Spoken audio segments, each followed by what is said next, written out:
সুপ্রিয় দর্শক, স্বাগত জানাবো সর্বশেষ আপডেট বাংলা সংবাদে। শুরুতে জানাবো সংবাদ শিরোনাম। জানাবো 300 আসনে গোয়েন্দা জরিপ, সব দলের অংশগ্রহণ থাকলে আওয়ামী লীগ 209টি আসন, বিএনপি 82টি এবং জামাত 4টি আসন পাবে। জানাবো রাজধানী ঢাকা 8 আসনে নাসির উদ্দিন পাটোয়ারির উপর অতর্কিত হামলার প্রতিক্রিয়া, যা বললেন মির্জা আব্বাস, থাকছে বিস্তারিত প্রতিবেদনে। এদিকে আসন্ন জাতীয় সংসদ নির্বাচনের ভোট সুষ্ঠু ও নিরপেক্ষ হলে ফলাফল অবশ্যই মেনে নেবে তারেক রহমান, থাকছে বিস্তারিত। এবং সর্বশেষ জানিয়ে দেব, জনগণ যে রায় দেয় তা জামাতে ইসলামী মাথা পেতে মেনে নেবে, বললেন জামাত নায়েবে আমির আব্দুল্লাহ মোহাম্মদ তাহের। সুপ্রিয় দর্শক মন্ডলী, এতক্ষণ শুনছিলেন সংবাদ শিরোনাম। এবার জানাবো বিস্তারিত সংবাদ। তার আগে অনুরোধ থাকবে, ভিডিওটি ভালো লাগলে এবং সর্বশেষ আপডেট সংবাদ পেতে চ্যানেলটি সাবস্ক্রাইব করুন। ধন্যবাদ। গোয়েন্দা গোপন জরিপ, সব দলের অংশগ্রহণ থাকলে 209 আসন পেতে পারে আওয়ামী লীগ। 300 আসনের জরিপ, আওয়ামী লীগ 209, বিএনপি 82 ও জামাত 4টি। ত্রয়োদশ জাতীয় সংসদ নির্বাচনকে সামনে রেখে সারা দেশে পরিচালিত একটি গোপনীয় জরিপের ফলাফল দেখা গেছে, সব দলের অংশগ্রহণ নিশ্চিত হলে বাংলাদেশ আওয়ামী লীগের একক সংখ্যাগরিষ্ঠতা নিয়ে সরকার গঠন করতে পারে।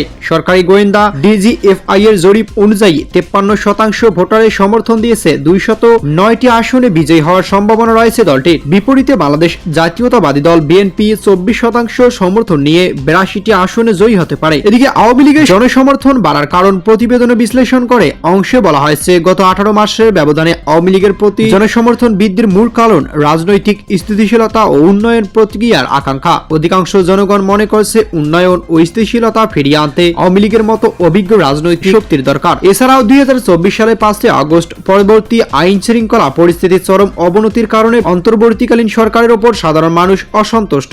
জরিপে অংশগ্রহণকারীদের মতে অনাকাঙ্ক্ষিত হামলা, ছিনতাই ও চাঁদাবাজির ঘটনায় দায়ভার সরকারের একটি বৃহৎ অংশ হিসেবে বিএনপি ও জামাত ইসলামের উপর বর্তায় করে। স্থানীয় বাজার ও বাণিজ্যিক প্রতিষ্ঠান বিএনপি নেতাকর্মীদের চাঁদাবাজি ও দখলের অভিযোগ দলটির সমর্থন কমেছে।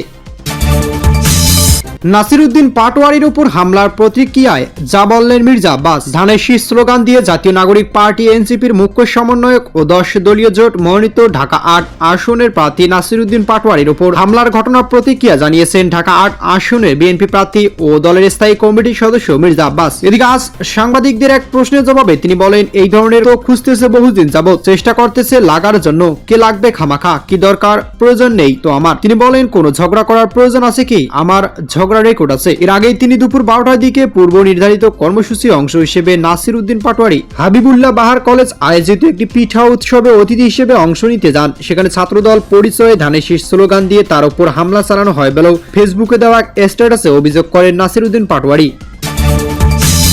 ভোট সুষ্ঠু ও নিরপেক্ষ হলে ফলাফল অবশ্যই মেনে নেব, বলেন তারেক রহমান। বিএনপি চেয়ারম্যান তারেক রহমান বলেছেন, আমি ঢাকা শহরে কিছু জায়গায় কেন্দ্রে ঘুরে এসেছি, গত রাতেও তারা চেষ্টা করেছেন, আজও নিশ্চয়ই তাদের সেই চেষ্টা অব্যাহত থাকবে। তবে জনগণ একটি শান্তিপূর্ণ পরিবেশ তাদের ভোট প্রদান করতে পারছেন, কারণ গত 1 যুগের বেশি সময় ধরে মানুষ এই অধিকার থেকে বঞ্চিত ছিল। এখন মানুষের মধ্যে উৎসাহ উদ্দীপনা আছে। রাজধানী গুলশান বিএনপি চেয়ারম্যান কার্যালয়ে বিভিন্ন ভোট কেন্দ্র পরিদর্শন শেষে সাংবাদিকদের এসব কথা বলেন তিনি। তারেক রহমান বলেন, আমি সবাইকে আহ্বান করব, আমরা সবাই মিলে চেষ্টা করি যেন ভোটাররা শান্তিপূর্ণ ও সুন্দরভাবে তাদের এই অধিকার প্রয়োগ করতে পারেন। আমরা সকলে মিলে প্রত্যাশিত বাংলাদেশ গড়ার উদ্যোগ গ্রহণ করতে পারি। জয়ের ব্যাপারে বিএনপি কতটা আশাবাদী জানতে চাইলে তারেক রহমান বলেন, আমরা আত্মবিশ্বাসী, আলহামদুলিল্লাহ বিজয়ের ব্যাপারে আশাবাদী। যত আসন পেলে আমরা সুন্দরভাবে দেশ পরিচালনা করতে পারবো। নির্বাচন বিএনপি জয়ী হলে জাতীয় সরকার গঠনের সম্ভাবনা আছে কিনা জানতে চাইলে তিনি বলেন, যাদের সঙ্গে নিয়ে আন্দোলন সংগ্রাম করেছি কম বেশি সবাইকে নিয়ে দেশ পরিচালনা করতে চাই।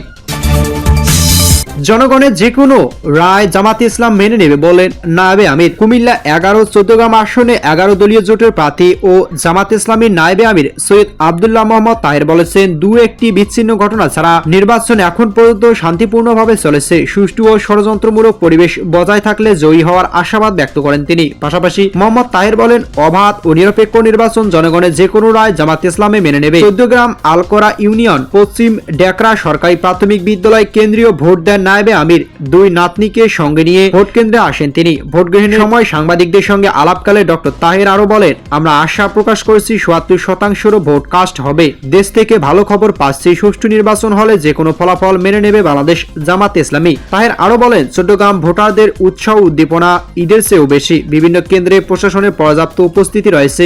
এভাবে নির্বাচন চললে জনগণ প্রত্যাশিত একটি গ্রহণযোগ্য নির্বাচন অনুষ্ঠিত হবে।